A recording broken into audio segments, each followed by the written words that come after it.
Selamat berjumpa kembali dalam layanan audio Sahabat Seperjalanan. Hari ini adalah hari Senin 30 September 2024. Tema renungan saat teduh kita dengan judul Tradisi Bukan Kebenaran. Firman Tuhan terambil dalam Kolose 2 ayat 16 sampai dengan 17. Karena itu janganlah kamu biarkan orang menghukum kamu mengenai makanan dan minuman, atau mengenai hari-hari raya, bulan baru, atau hari Sabat. Semuanya itu hanyalah bayangan dari apa yang akan datang, sedangkan wujudnya ialah Kristus. Mari kita berdoa. Bapa dalam surga, kami ingin melihat dan mempelajari, yaitu tradisi bukanlah kebenaran. Kebenaran bisa ada tradisi-tradisi di dalamnya, namun kebenaran itu bukanlah tradisi, tapi kebenaran melebihi tradisi. Dalam nama Tuhan Yesus kami berdoa, amin. Shalom sahabat seperjalanan yang dikasihi Tuhan. Sebagai orang percaya, kita sudah mengenal Kristus, sudah diselamatkan, dan kita semua memang meyakini kebenaran firman Allah, Alkitab, sebagai yang paling utama di dalam kehidupan kita. Namun dalam sejarah menjadi orang percaya, seringkali kita tidak lepas dengan tradisi-tradisi yang ada dalam kehidupan setiap kita masing-masing. Tradisi dan budaya adalah sebuah kekayaan ekspresi hidup manusia. Namun setelah manusia jatuh dalam dosa, manusia seringkali menciptakan tradisi-tradisi yang tidak sesuai dengan kebenaran firman Allah. Oleh sebab itu Paulus mengatakan kepada jemaat di Kolose, karena itu janganlah kamu biarkan orang menghukum kamu mengenai makanan dan minuman, dan mengenai hari raya, bulan baru, ataupun hari Sabat. Berbicara tentang makanan dan minuman, hal yang paling sederhana adalah makan itu harus pakai tangan kanan, tidak boleh tangan kiri. Lalu kemudian mengidentikan bahwa tangan kanan itu bersih, tangan kiri itu kotor. Kalau dua-duanya kotor, tetap saja kotor, sahabat seperjalanan. Itu adalah tradisi. Memang tradisi kita perlu hormati, tapi tradisi bukanlah kebenaran. Kita perlu menjadi orang yang bisa bergaul, memahami tentang budaya yang berbeda dimanapun kita berada. Tapi jangan jadikan itu sebagai sebuah kebenaran. Itu adalah kebiasaan kesantunan yang memang menjadi nilai dalam sebuah kelompok manusia. Kebetulan sahabat seperjalanan, saya itu kidal. Saya itu tangan kiri. Saya masih ingat sewaktu kecil saya sekolah, saya mulai masuk sekolah SD, mulai belajar menulis pakai tangan kiri dan dipukul oleh gurunya. Dan guru itu berkata, tulis pakai tangan yang bagus. Semenjak itu saya pakai tangan kanan. Tetapi kalau saya olahraga, maka lebih banyak pakai tangan kiri. Menyerahkan barang pun pakai tangan kiri. Secara kekuatan pun tangan kiri lebih kuat daripada tangan kanan. Karena bawaan saya adalah kidal, memakai tangan kiri. Itu tradisi. Tradisi itu adalah bukan kebenaran. Kalau Allah menciptakan tangan kiri dan kanan, itu adalah Tuhan yang menciptakan. Bagaimana mungkin kita katakan satu lebih baik dan yang lain itu tidak baik? Alkitab mengatakan jangan juga ada orang menghukum kamu. Berbicara tentang makanan dan minuman, mengenai hari raya, bulan baru, hari Sabat, hari baik, hari yang tidak baik, nomor yang baik, nomor yang tidak baik. Kita kalau saudara pergi ke hotel menginap, ada nomor-nomor yang dihilangkan. Nomor 4 hilang, nomor 13 hilang, nomor 14 hilang. Yang ada sangkut paut dengan tradisi, ada nomor baik dan ada nomor tidak baik. Ada hari baik dan ada hari yang tidak baik. Sampai ada jam baik dan jam tidak baik. Lalu percaya kepada kebiasaan-kebiasaan yang seperti demikian. Pertanyaannya, itu adalah tradisi. Itu kebiasaan yang diyakini oleh sekelompok orang. Dan kalau itu sebuah keyakinan daripada orang, tentu kita tidak berhak untuk mencampuri.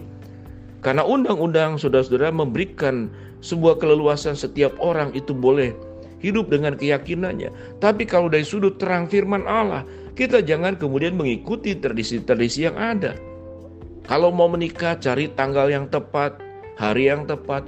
Bahkan anggota keluarga yang sudah percaya pun, kalau meninggal, masih dicari hari yang baik. Oh, tidak bagus hari keempat, karena itu empat itu lambang kematian. Maka harus hari kelima. Oh, jangan hari ke-6. Hari ke-6 itu lambang angka-angka setan 666. Maka harus hari ke-7. Di mana ayat firman Tuhan mengatakan ada hari baik dan hari yang tidak baik? Bukankah waktu, hari yang ada pada kita, kehidupan yang kita miliki dari hari ke hari, dari jam ke jam, dari menit ke menit, detik ke detik, minggu ke minggu, bulan ke bulan, tahun ke tahun, itu Tuhan yang menciptakan. Bagaimana kita mengatakan ada hari baik dan hari yang tidak baik? Kalau kita mengatakan ada hari yang tidak baik, kita sedang kemudian mencela Allah yang menciptakan seluruh alam semesta ini menjadi baik. Sahabat seperjalanan yang dikasihi Tuhan, kalau tradisi itu ada unsur nilainya keamanan, misalkan kalau bangun rumah jangan tusuk sate, itu langsung berhadapan dengan jalan lurus yang menuju rumah kita. Itu tidak baik, tapi bukan kemudian tidak baik dalam aspek lain, tapi keamanan. Karena itu beresiko kendaraan itu bisa menabrak rumah kita. Ada yang mengatakan jangan buat rumah itu di atasnya itu jalan. Betul, banyak peristiwa karena itu bukit, jalan lebih tinggi, sehingga ada kendaraan yang jatuh persis ke atap genteng rumah yang kita tinggal. Itu memang tidak baik. Itu bukan kepercayaan, itu adalah hal-hal logis yang perlu kita pahami, kita cermati, kita akui. Dan itu adalah kebenaran hukum. Hukum apa? Hukum gravitasi. Hukum gratifikasi. Membangun rumah, jendela di mana, rumah di mana. Lalu jangan kemudian berbicara ini sebuah keyakinan yang berbenturan dengan firman Allah. Ventilasi itu penting, sehingga kita mendapatkan udara yang cukup. Sinar matahari penting, sehingga kita punya sinar matahari dalam rumah yang baik. Namun tatkala itu menjadi sebuah keyakinan dan dianggap sebagai sebuah kebenaran mutlak, bahkan melebihi firman Tuhan, maka itu adalah sebuah tindakan yang keliru, melanggar firman Tuhan dan tidak taat kepada firman Allah. Bila kita boleh belajar ayat yang kita baca tadi, karena itu janganlah kamu biarkan orang menghukum kamu mengenai makanan dan minuman, atau mengenai hari raya, bulan baru, atau hari Sabat, sebab semuanya itu hanyalah bayangan dari apa yang harus akan datang, sedangkan wujud yang nyatanya adalah Kristus. Sahabat seperjalanan, tidak menjamin kita menjadi orang percaya berapa lama. Ada yang sudah jadi orang percaya 20 tahun, 30 tahun, bahkan berketurunan-keturunan, tapi masih memelihara tradisi-tradisi. Sedangkan tradisi tersebut adalah bertentangan dengan firman Allah. Kita mempercayainya, kita meyakininya, bahkan menghakimi orang lain. Tatkala tidak mempercayai tradisi, maka kita anggap orang itu adalah orang yang tidak tahu diri, orang itu adalah orang yang tidak menghormati. Orang tersebut adalah orang yang fanatik, orang itu adalah orang yang ekstrim. Sahabat seperjalanan, menjadi anak Tuhan taat kepada firman Allah, bukan berbicara tentang fanatik atau tidak, tapi berbicara ketaatan penuh kepada Tuhan. Biar kita menjadi anak Tuhan yang benar-benar taat kepada firman Allah dan bukan kepada tradisi. Mari kita berdoa. Bapa dalam surga, mau berdoa buat sahabat seperjalanan yang sakit, Tuhan jamah sembuhkan.